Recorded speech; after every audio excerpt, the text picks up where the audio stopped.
Perkenalkan, nama saya Fatimah Arianti Nasution. Permisi Umi, saya izin bertanya, bagaimana jatuh hukumnya Umi jika situasi wanita ikut dalam rangka demo-demo gitu, Misalnya kayak pernah beberapa kejadian kayak demo-demo bela tauhid atau sejenisnya. Karena kondisinya gini ya, itu cukup jadi bimbangan saya beberapa waktu tahun terakhir. Karena beberapa tahun itu kan saya pernah ikut aksi ya Umi bahasanya, aksi kayak bela tauhid atau yang pernah kemarin penghinaan terhadap bendera bendera bendera Aliwa dan Ar-Royah. Pas saya aksi, banyak ada beberapa komentar yang bilang kok akhwat ikut dalam aksi, dan itu cukup bikin saya salah ya gitu dan ada beberapa saya coba tanya dari beberapa referensi, dan mereka bilang memang sebenarnya yang namanya wanita sebaik-baik tempat tinggalnya itu adalah di rumah. Dan itu ya memang cukup bikin saya shock gitu, Jadi saya mulai meragu, ini yang jalan saya ambil di tempat kajian saya sekarang ini benar atau tidak. Dan ya sampai sekarang itu yang masih mengganjal di pikiran saya, Umi. Mungkin mohon pencerahannya, gimana hukumnya seorang wanita ataupun seorang akhwat ikut dalam aksi, baik itu aksi untuk pembelaan aksi-aksi Islam ataupun dalam rangka lainnya gitu, Baik Umi dan Kakak, terima kasih. Wassalamualaikum warahmatullahi wabarakatuh. Waalaikumsalam warahmatullahi wabarakatuh. Masya Allah ya.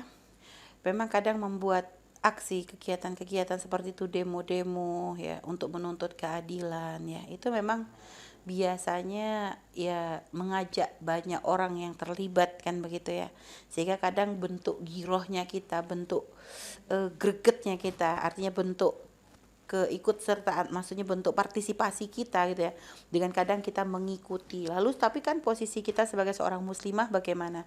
Memang benar, memang tempat paling bagus untuk muslimah itu ya sebenarnya di rumah. Waqarna fi buyutikunna, kata Allah. Allah berfirman dalam Al-Qur'an ya, berdiam dirilah di rumah kalian, karena memang ya tempat paling aman bagi wanita ya di rumah kan begitu. Akan tetapi dengan kegiatan-kegiatan seperti itu gimana? Artinya sekarang dilihat, karena sebenarnya ya kemaslahatannya dilihat, karena dalam kondisi aksi-aksi seperti itu biasanya itu nanti biasanya ada memancing kericuhan. Apalagi di negeri kita yang namanya demo itu kadang bisa saja menjadi demo yang tidak terkontrol. Akhirnya kadang bisa lepas kontrol, sehingga kadang subhanallah ada yang kadang memicu atau menepuk air keruh itu ya, maksudnya sudah kondisi begitu, jadi ada yang membuat masalah sehingga akhirnya ada serangan. Mungkin dari kadang biasa kalau demo kan pasti dijaga oleh polisi, nah biasanya kan ada yang memancing air di air keruh gitu ya, artinya membuat satu hal akhirnya kena kan semuanya, yang awalnya pun niatnya tidak gimana-gimana, hanya pokoknya menuntut, ujung-ujung kena imbas sehingga akhirnya polisi mungkin menembak ini semua. Jadi sehingga sebenarnya untuk kemaslahatan wanita untuk kegiatan seperti ini kurang. Beda dengan demo kita, itu beda dengan sebagian negara-negara di luar Indonesia. Umi sendiri pernah waktu itu Buya cerita ketika Buya sedang berada di kota Hong Kong gitu ya. Di Hong Kong itu Buya tuh heran gitu. Waktu itu kan kebetulan lagi ada demo katanya. Dipikir Buya tuh demo tuh kayak di Indonesia sampai gimana. Ternyata mereka tuh duduk tuh demo tuh hanya semuanya keluar. Pokoknya diserempak orang satu-satu itu tuh keluar semuanya keluar rumah. Duduk aja mereka, nggak ada ngapa-ngapain. Jadi tidak ada gerakan, hanya menunjukkan bentuk protes saja. Jadi seperti itu loh. Kalau memang demonya aman seperti itu sih ya gak ada masalah, asalkan kita misalnya duduk dengan orang yang bisa menjaga kita ya, suami atau siapa, rombongan wanita yang terpercaya, ya boleh-boleh aja. Tapi kadang kalau di Indonesia kita mau tidak mau memang harus mengakui, kadang seringkali yang namanya demo-demo itu malah memunculkan kerucuhan. Dan ini bukan masalah apa, yang dikhawatirkan adalah keselamatan kita. Karena kita mau tidak mau kalau sudah ricuh begitu, orang kadang sudah tidak lagi melihat mana yang mau didemo, mana teman yang berdemo. Akhirnya semuanya diantem karena semuanya cari selamat masing-masing. Loh kalau sudah begitu keselamatan kita nggak terjaga.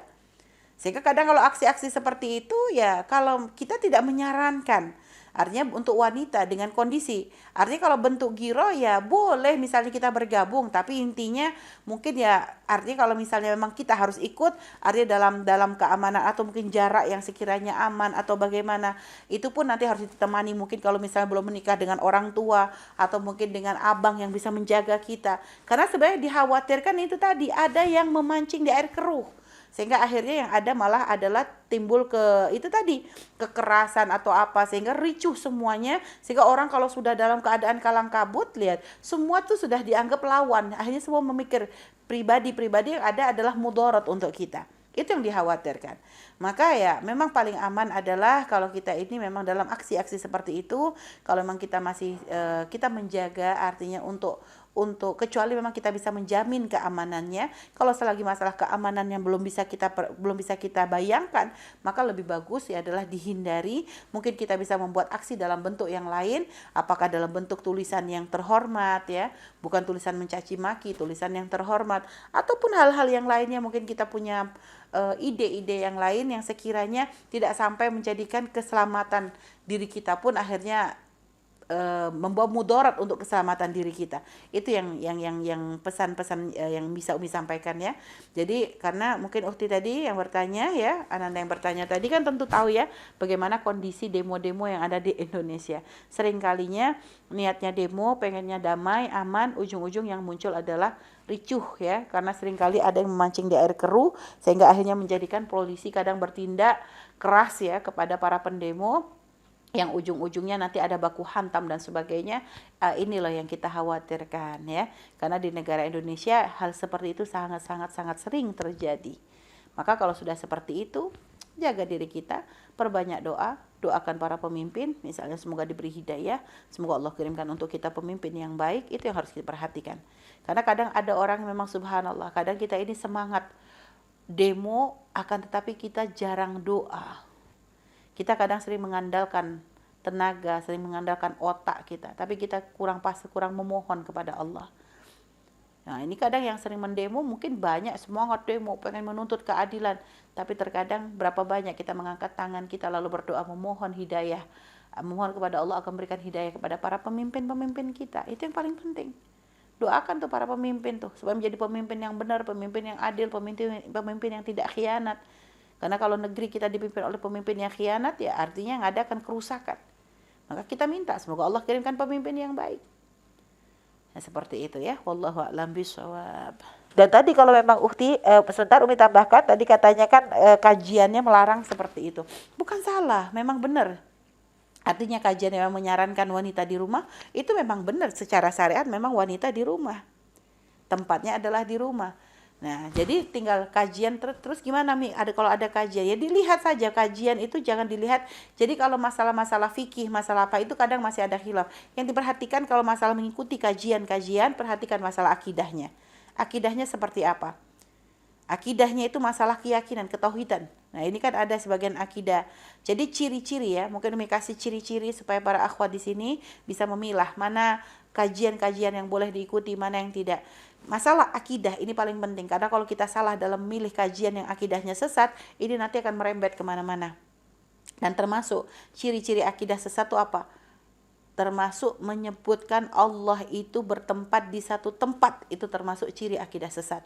Jadi kalau ditanya Allah di mana? Allah di atas, Allah di langit, Allah di arsy. Itu berarti bentuk-bentuk akidah yang sesat. Maka kalau di kajian itu kok disebut seperti itu, maka segera keluar, jangan bergabung lagi. Karena itu adalah ciri-cirinya. Kita tidak boleh menempatkan Allah di satu tempat. Karena yang namanya tempat adalah miliknya makhluk, bukan miliknya pencipta tempat. Dan Allah adalah zat yang menciptakan tempat. Sehingga Allah tidak butuh dengan tempat. Jadi menyebut Allah di atas, Allah di arsy, Allah di mana-mana, Allah di langit, itu adalah suatu kezaliman, suatu kesesatan yang sangat-sangat luar biasa.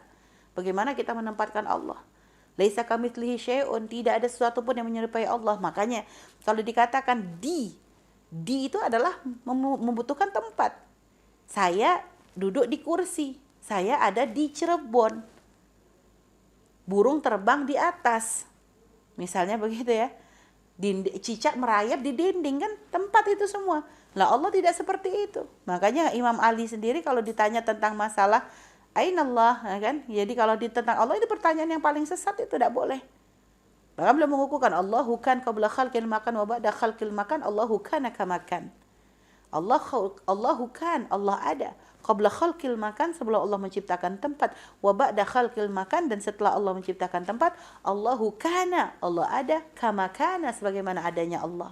Artinya jangan ditanya Allah di mana. Nah, biasanya akidah-akidah sesat itu punya ciri begitu. Mereka sering menyebut Allah ada di arsy, Allah di langit. Itu adalah satu kesesatan, maka kalau sudah melihat begitu, segera keluar. Tapi kalau tadi masalah nasihat yang tadi ini kan Umi belum tahu kajian yang lain seperti apa. Tapi kalau memang masalah nasihat waqarna fi buyutikunna, itu fi buyutikun artinya tempat wanita yang paling baik adalah di rumah, itu bukan satu kesalahan karena memang yang paling terhormat yaitu di saat kita memang tidak banyak berinteraksi di luar, karena ya wanita ya untuk menjaga kehormatan kita, menjaga kita ya untuk supaya kita selalu aman, selalu terhormat, selalu terjaga, maka seperti itu. Wallahu a'lam bishawab.